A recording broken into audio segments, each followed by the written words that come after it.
মাধ্যমে কোথাও আমাদের পরিচালিত হবে না।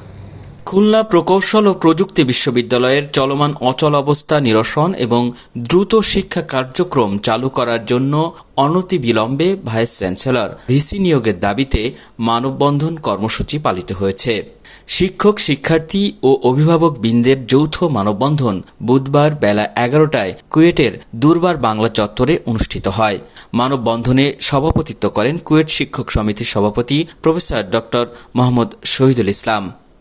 ভিসি ছাড়া আমাদের কোনো ক্লাস, কোনো কিছুই, প্রশাসনিক একাডেমিক কোনো কিছুই ভিসি ছাড়া শুরু করা সম্ভব হয় না। আমাদের যেহেতু অজদ আলী স্যার চলে যাওয়ার পরে ত্যাগ করার পর থেকে আমাদের ভিসি শূন্য অবস্থায় আমাদের যে 2003 সালে যে কুয়েটের অ্যাক্ট, সেই অ্যাক্টের সবকিছুর দায়িত্ব দেওয়া আসা হচ্ছে ভিসি স্যারকে।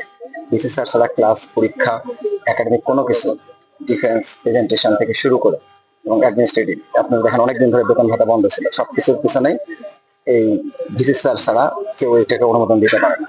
সেই অনুমোদনের জন্য আমরা ওয়েট করতেছি, কিন্তু অনেকদিন হয়ে গেল। সার্কুলার দিয়েছিল ভিসি সার্কুলার দেওয়ার পরেও অনেকদিন পার হয়ে গেছে, স্কুটিনির পরেও অনেকদিন পার হয়ে গেছে। পার হওয়ার মধ্যে আমরা এখনো পর্যন্ত কোনো ভিসি পাই না। দীর্ঘদিন যাবত অভিভাবক সময় সেই মে মাসের 19 তারিখে পূর্ববর্তী ভাইস চ্যান্সেলর এই বিশ্ববিদ্যালয়ের ক্যাম্পাস ত্যাগ করে চলে গেছেন এবং পরবর্তীতে পদত্যাগপত্র দিয়েছেন, কিন্তু অদ্যাবধি এখানে কোনো ভাইস চ্যান্সেলর নিয়োগ দেওয়া হয়নি, এমনকি তার কোনো দায়িত্ব কাউকে দেওয়া হয়নি।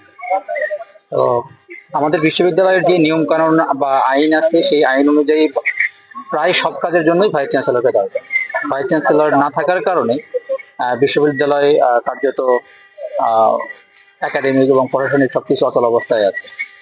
এই অবস্থায় আমরা কিছু সময় ওয়েট করেছিলাম যে ভাইস চ্যান্সেলর আসবে, সরকার নিয়োগ দিবে, কিন্তু সেটার কোনো পদক্ষেপ না দেখে সেই মে মাস থেকে বিশ্ববিদ্যালয় প্রশাসনের পক্ষ থেকে শিক্ষকবৃন্দ, প্রশাসন এবং আমরা শিক্ষক সমিতি দফায় দফায় ইউজিসি এবং মন্ত্রণালয়ে গিয়ে সরকার পক্ষের সাথে আলাপ আলোচনা করে বারবার বলছিলাম ভাইস চ্যান্সেলর নিয়োগ দেওয়ার জন্য, কিন্তু আমরা এখনো কোনো স্পষ্ট কোনো পদক্ষেপ দেখতে পাচ্ছি না বা কোনো আশার আলো দেখতে পাচ্ছি না।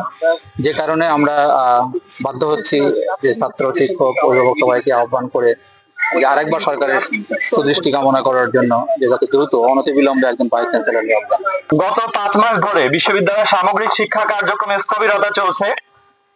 এমত অবস্থায় আমরা প্রত্যেকে আমাদের ভবিষ্যৎ নিয়ে শঙ্কিত। আমরা সাধারণ শিক্ষার্থীরা এটি নিয়ে গভীরভাবে উদ্বেগ প্রকাশ করছি।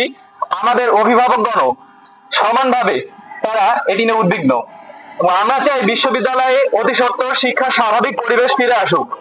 সেই লক্ষ্যে শিক্ষা কার্যক্রম পুনরায় চালু করার জন্য এবং পরীক্ষা আমাদের যেগুলো বাকি আছে, এখন আমরা অনেকে আমাদের পূর্ববর্তী সেমিস্টার শেষ করতে পারিনি, 1-2টি পরীক্ষার জন্য আমরা সেমিস্টার সম্পন্ন করতে পারিনি, এবং সারা দেশের সাথে যদি তুলনা করি দেশের প্রত্যেকটি বিশ্ববিদ্যালয়ের চাইতে আমরা পিছিয়ে আছি।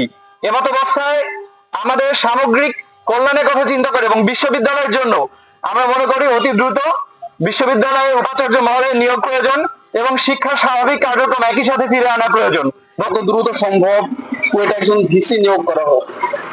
তো আমাদের শিক্ষার্থীদের পক্ষ থেকে একটাই দাবি, সেটা হচ্ছে কুয়েটে দ্রুত ভিসি এটা নিয়োগ দেওয়া হোক এবং ভিসি দেওয়ার সাথে সাথেই আমাদের ক্লাস এবং পরীক্ষা শুরু করা হোক।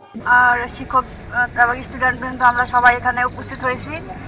এখন সেই গত ফেব্রুয়ারি মাস থেকেই এই কুয়েটের বিশ্ববিদ্যালয়ে শিক্ষা কার্যক্রম স্থগিত আছে। এখন এতে আমাদের সন্তানদের ভবিষ্যৎ অনিশ্চয়তার মুখে চলে যাচ্ছে। এতে আমরা খুবই চিন্তিত, খুবই আমরা এখন অস্থিরতার মধ্যে। এখন আমরা দ্রুত চাই কুয়েটে একজন ভিসি নিয়োগ করা হোক। ভিসি নিয়োগ করা হলে এই সব কার্যক্রমগুলা, শিক্ষা কার্যক্রমগুলো আবার শুরু হবে। এখন আমাদের একটাই দাবি, আমাদের এখানে একজন ভিসি নিয়োগ দেওয়া হোক।